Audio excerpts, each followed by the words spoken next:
Assalomu alaykum aziz yurtdoshlar. Navbatdagi ishimizni yakunlab oldik. Mana xudo xolasa. 3 ta qozon qo'yib berganmiz. Ikkita 100 litrlik, bitta 40 litrlik qozonimiz. Keyin rabochiy stollarimiz bo'ldi. Bu yerda mana gaz plita o'rnatib ketdik. O'rtada yana rabochiy stol. Bu yerda eng hozirgi trenddagi eng zamonaviy mo'ykamizni qo'yib ketganmiz. Xudo xolasa o'choqlarimiz ekanamishli bo'ladi. Tutun tortishlari zo'r bo'ladi. Hozir uchoq qozonimiz ham yonib turibdi, mana qaynash jarayonida.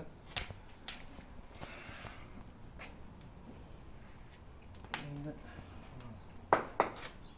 yo'q, bu joy yonmadi xolos.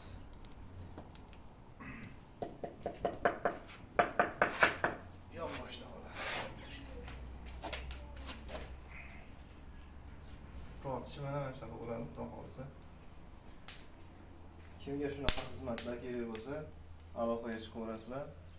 93 787 46 46 raqamidamiz. Ishonchli garantiya bilan qilib beramiz.